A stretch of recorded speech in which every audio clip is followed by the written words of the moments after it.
nous allons commencer d'abord par saluer l'effort du gouvernement qui consiste à quitter le TAP de vacation pour l'aspirana.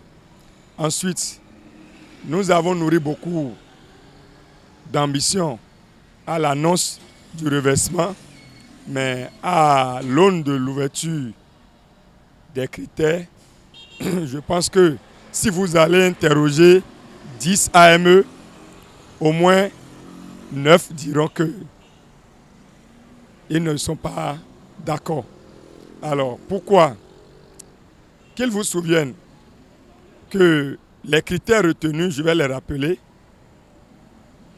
L'âge, il faut les critères selon l'âge exigent ou présentent qu'il faut reverser les plus âgés qui sont à la porte de sortie, proches de la retraite.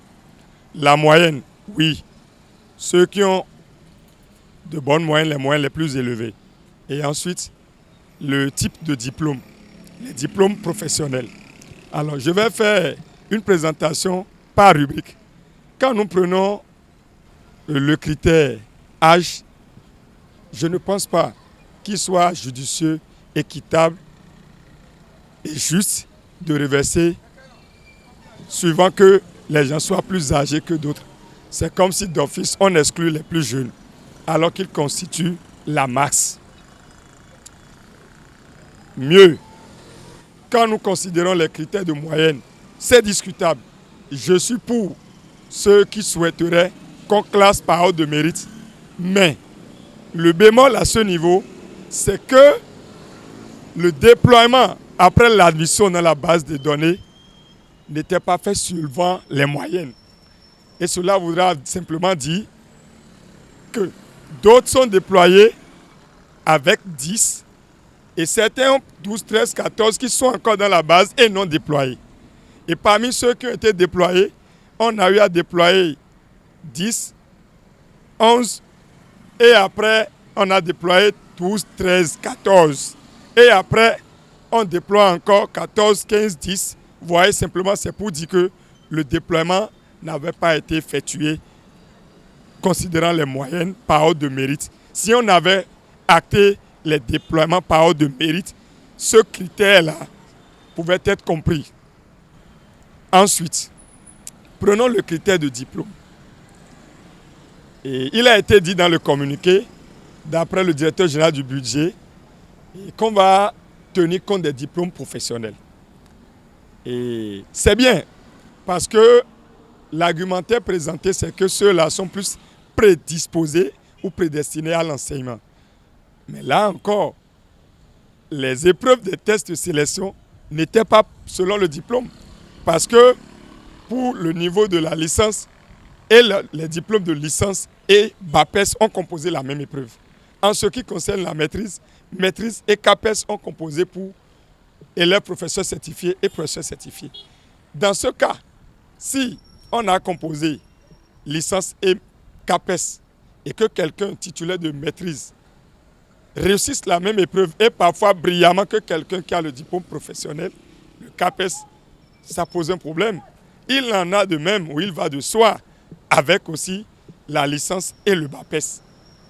Donc si on n'a pas composé licence à part, BAPES à part, maîtrise à part, CAPES à part, et il serait marginal, ce serait comme marginaliser ceux-là qui ont les diplômes académiques, mais qui ont composé pendant la même période la même épreuve que ceux-là qui sont détenteurs de diplômes professionnels.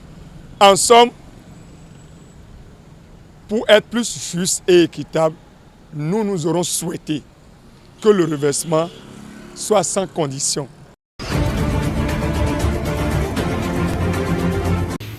La barbarie terroriste de ce 8 janvier 2025 nous interpelle tous et nous impose de conjuguer ensemble nos efforts pour vaincre ce mal qui inquiète et menace de plus en plus l'intégrité de notre territoire national. Le mutisme et l'absence de réaction prompte du gouvernement frisent une incapacité à proposer des solutions durables et efficaces face à cette barbarie qui frappe nos populations et nos forces de sécurité et de défense. Le Parti Les Démocrates prône l'union des forces de tous les enfants du pays pour venir à bout de cette gangrène. Le Parti Les Démocrates propose une réponse globale articulée autour de 3 axes. 1. Le renforcement de la coopération régionale. Ce renforcement sera matérialisé à travers la mise en place de brigades mixtes, ou plus communément appelées groupements tactiques interarmés. De telles unités, composées de soldats issus de tous les pays frontaliers, permettront de pouvoir mutualiser les ressources afin de faire face à l'hydre terroriste dans les zones frontalières sensibles et dans le pacte W. Cette stratégie de coopération internationale permettra aussi le partage systématique des renseignements pour une riposte rapide et efficace, ce qui permettra de suivre les groupes terroristes qui vont et viennent entre nos différents pays et les éradiquer. Pour exemple, les accords de coopération militaire entre 2 pays de notre sous-région permettent à ces brigades mixtes d'opérer sur le territoire de l'un ou de l'autre jusqu'à 40 km à l'intérieur des terres. 2. Un investissement socio-économique massif dans les zones sensibles. Il s'agira pour les pouvoirs publics d'implémenter un programme économique spécial pour les régions à risque. Ce programme s'articulera autour des mesures suivantes. Le développement d'infrastructures, c'est-à-dire des routes, plus d'écoles et plus d'hôpitaux pour désenclaver ces régions. La création d'opportunités économiques pour la jeunesse grâce à des projets agricoles et artisanaux. Enfin, la lutte contre le chômage à travers des programmes de formation professionnelle et d'entrepreneuriat. En effet, de nombreuses études des Nations Unies ont démontré que de plus en plus de jeunes rejoignent les groupes terroristes pour des raisons strictement économiques. Et c'est l'occasion de prendre l'exemple de l'Algérie, une fois de plus, qui a su éradiquer le péril terroriste avec un vaste plan Marshall dans les zones à risque. C'est une utopie que les États ouest-africains finiront avec le péril terroriste uniquement avec les armes, car face à l'obscurantisme, l'État-providence doit représenter la lumière de l'universalisme des droits de l'homme et une opportunité pour la communauté. Enfin, un renforcement de la coopération avec les populations locales. Gagner le combat contre le terrorisme passera par une meilleure collaboration avec les populations civiles. Cela permettra de renforcer le renseignement à la base, développer des relais communautaires à la base, afin de pouvoir adapter des stratégies de déradicalisation. Cette guerre ne se gagnera qu'avec le soutien total de nos concitoyens qui sont en première ligne face à ce combat. Nous appelons à l'unité nationale pour faire face à cette menace commune. Le Parti Les Démocrates réitère sa proposition de décréter 3 jours de deuil national et la mise en berne du drapeau national en hommage à nos martyrs tombés le 8 janvier 2025. La lutte contre le terrorisme ne peut être l'affaire d'un seul camp politique ou d'un seul État. Nous devons conjuguer toutes nos forces militaires, économiques et sociales pour protéger notre patrie et construire un avenir de paix et de stabilité pour le Bénin. Que la mémoire de nos vaillants héros inspire en chacun de nous une détermination renouvelée à défendre notre nation. Paix aux âmes de nos martyrs, vive la République, vive le Bénin, Dieu bénisse le Bénin, je vous remercie. Au volet politique, alors que notre pays se dirige vers les élections générales de 2026, les évêques du Bénin lancent une fois encore un appel pressant à la décrispation de l'atmosphère politique. Ils rappellent avec force que la diversité d'opinions et de partis ne devrait jamais être une source de division, mais plutôt une richesse pour renforcer notre démocratie. En effet, au-delà des intérêts partisans et des divergences politiques, ce qui nous unit en tant que peuple béninois est bien plus fort que ce qui pourrait nous diviser. La devise de notre pays, fraternité, justice, travail, et le symbole de la jarre trouée sont à cet effet assez expressifs. Cette unité enracinée dans notre histoire commune et notre patrimoine culturel constitue le socle sur lequel nous devons bâtir une nation forte et prospère. Par conséquent, les évêques du Bénin exhortent les responsables politiques, les leaders d'opinion et tous les citoyens béninois à s'engager résolument dans un esprit de dialogue sincère, d'écoute mutuelle et de réconciliation nationale.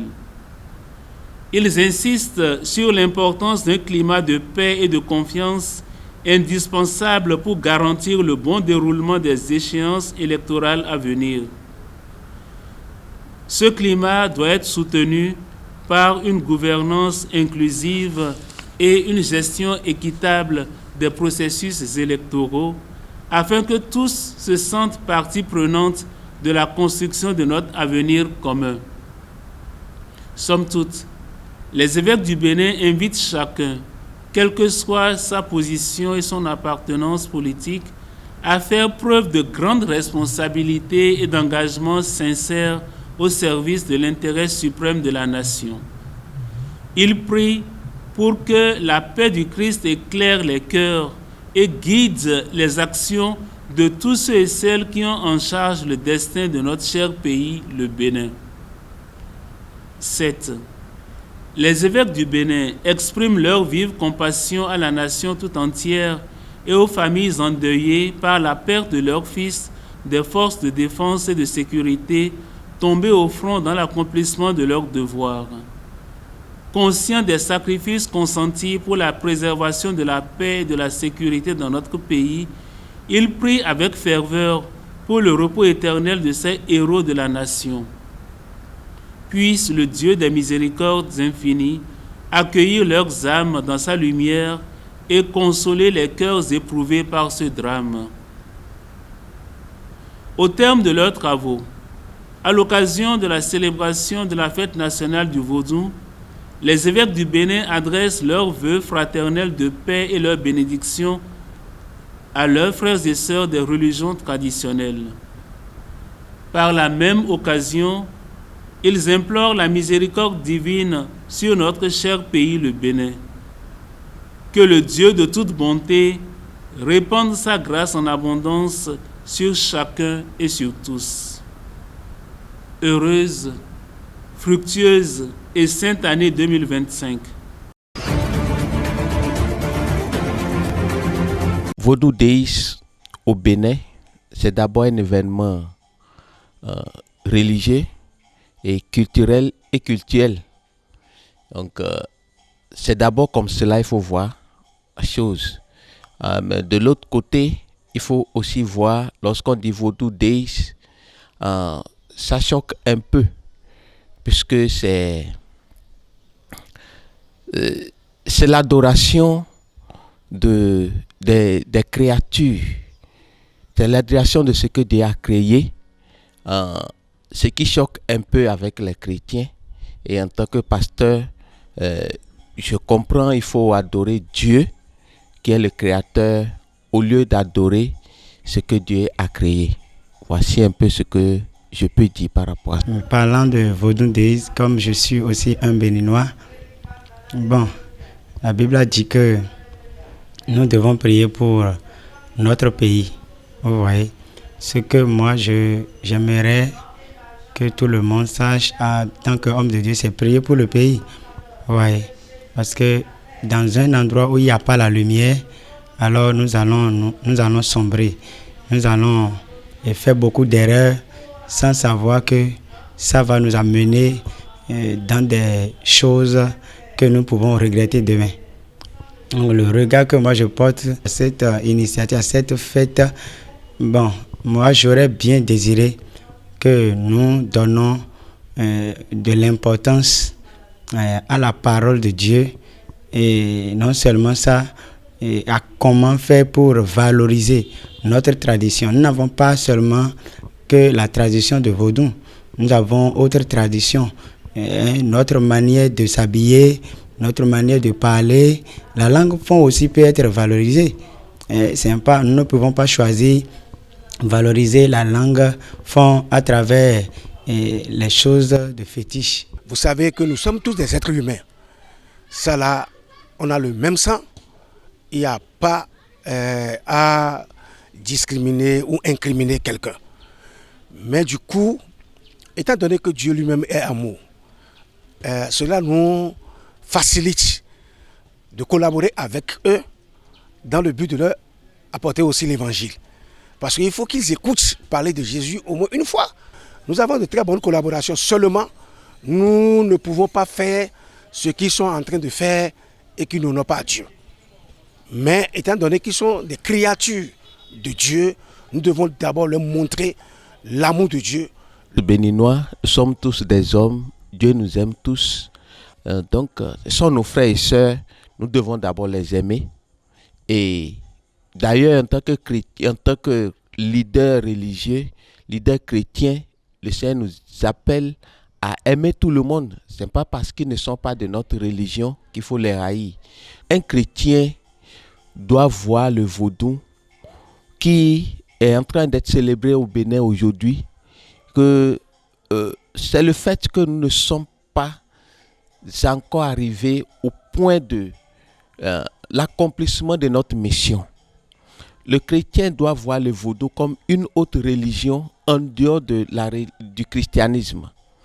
Et étant dit que ce n'est pas Christ seul, nous pouvons avoir la vie éternelle, alors c'est comment faire pour porter l'évangile à ceux-là qui sont encore dans les religions endogènes, pour qu'ils connaissent Christ, pour avoir la vie éternelle, et pour avoir la vie de Christ, pour qu'ensemble nous puissions bâtir, nous puissions travailler pour le développement selon le cœur de Dieu pour notre nation.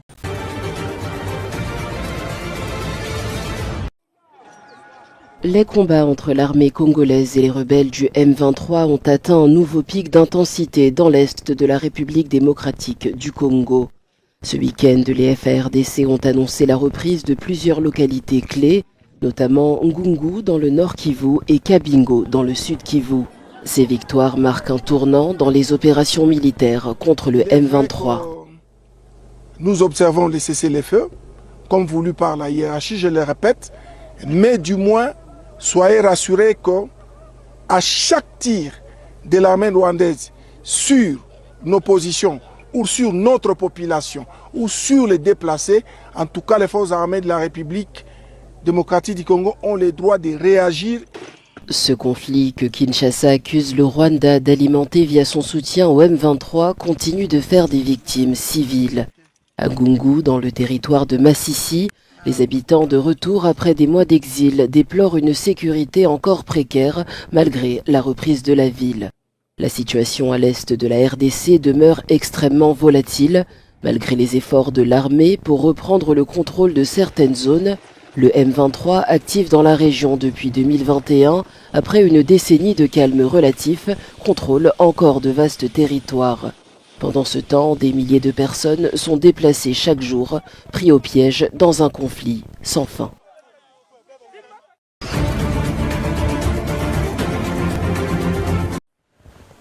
Le Parlement du Mozambique doit siéger pour la première fois depuis les élections contestées du 9 octobre ce lundi. Pourtant, en parallèle, l'opposition menée par Venancio Mondlane appelle à de nouvelles manifestations. Mondlane, qui conteste les résultats de la présidentielle, juge ces élections volées et insiste sur la mobilisation pacifique pour dénoncer ce qu'il appelle des institutions électorales et judiciaires trop proches du pouvoir. Selon son propre décompte, Mondlane estime avoir remporté 53% des voix. Il se considère comme le véritable président du Mozambique. En réponse à l'installation du Parlement, il appelle à une grève nationale pour paralyser le pays. La Renamo et le MDM, deux partis d'opposition, ont déjà annoncé qu'ils boycotteraient le 15 janvier la cérémonie de prestation de serment du président élu Daniel Chapo.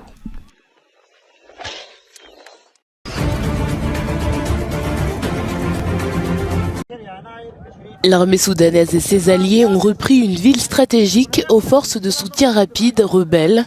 La reprise de la ville de Wad Medani, capitale de la province de Djezira, porte un coup majeur au groupe paramilitaire, plus d'un an après qu'elle ne tombe aux mains des FSR. Le conflit au Soudan a débuté en avril 2023 lorsque des tensions larvées entre les chefs de l'armée et les forces de sécurité soudanaises ont débouché sur des combats ouverts dans la capitale Khartoum et dans d'autres villes du pays.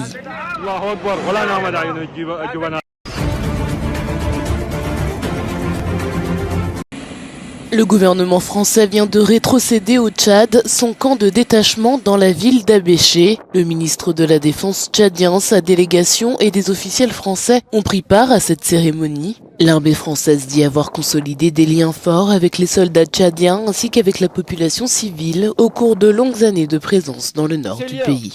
Sont le témoignage vivant de l'amitié qui unit nos deux peuples et qui, malgré le départ de nos troupes, perdurera. Aujourd'hui, après tant d'années de présence à Abéché, la situation est différente. Le Tchad a renforcé ses capacités et il est en mesure de faire face aux défis sécuritaires et humanitaires du Wadaï. La restitution du camp à l'armée tchadienne en est un symbole. Ce retrait n'est pas un adieu de la France, mais un au revoir de ses militaires. Le ministre de la Défense qui félicite cette décision tient quand même à rappeler que la date de départ de ces troupes demeure le 31 janvier 2025. Les propos tenus récemment par le président français Emmanuel Macron ont fait réagir l'actuel président tchadien Idriss Mahamat Déby, qui a précisé que la décision de départ des soldats français avait été prise par le Tchad. Pour moi, l'occasion de réitérer la ferme volonté du gouvernement de respecter les échéances établies, dont la date limite qui marquera le départ définitif des forces françaises du Tchad est le 31 janvier 2025. 31 janvier 2025. Cette date est impérative. Cette date est non négociable. Abéché, la ville du nord du Tchad, est réputée depuis des années pour son hostilité à la présence de la base française. Des manifestations pour réclamer le départ des troupes françaises ont toujours eu lieu dans la ville, même si elles ont été violemment réprimées par le régime tchadien par le passé. 2 jours avant ce départ, des colonnes de camions chargés de conteneurs et de matériel lourd ont pris la route de N'Djamena, car une partie du matériel transitera par le Cameroun pour être acheminé vers la France par bateau.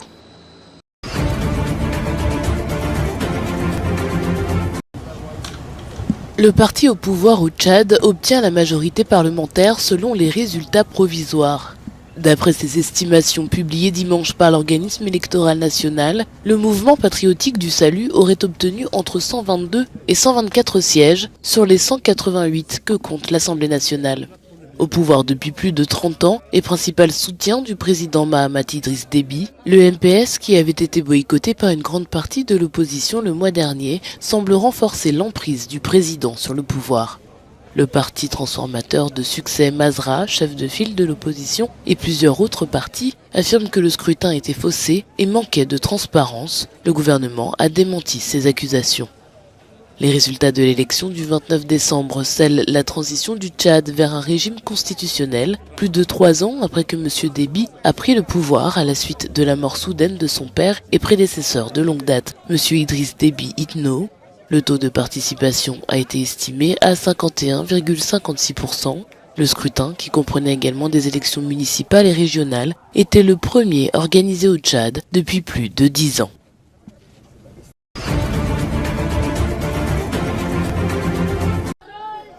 La guerre entre Israël et le Hamas qui dévaste Gaza depuis octobre 2023 a déjà fait des dizaines de milliers de victimes. Selon les autorités locales, plus de 46 000 personnes ont péri. Devant cette tragédie, des voix s'élèvent pour demander la paix, espérant un cessez-le-feu. Nous souhaitons que la pression américaine du gouvernement Trump, l'Égypte et le Qatar seront sérieux et mettront fin à cette guerre. Nous sommes très optimistes que cette guerre se terminera, si Dieu le veut. En Israël, la contestation s'intensifie. Des milliers de manifestants défilent chaque semaine pour dénoncer la gestion du conflit par le gouvernement de Benjamin Netanyahou. Ils exigent le retour des otages. 6 soldats ont été tués à Gaza cette semaine seulement. Presque chaque jour, de nouveaux noms de victimes tombées sont annoncés. Combien de sang devra encore couler pour les intérêts personnels de Netanyahou? Combien de sang versé à cause de croyances messianiques, délirantes au détriment de nos otages et de nos soldats? Alors que les pourparlers au Qatar restent dans l'impasse, la pression internationale s'accentue. J'espère de tout cœur que le président Donald Trump pourra influencer notre Premier ministre et je souhaite sincèrement qu'il mettra fin à cette guerre. Il est temps, le peuple d'Israël veut que ce gouvernement parte. Nous voulons que la guerre se termine et que les otages rentrent chez eux. Malgré les espoirs, les négociations achoppent toujours sur des questions cruciales, les conditions du cessez-le-feu et la libération des otages. Des deux côtés du conflit, les partisans de la paix continuent de faire entendre leur voix, dans l'espoir que leurs appels soient enfin entendus.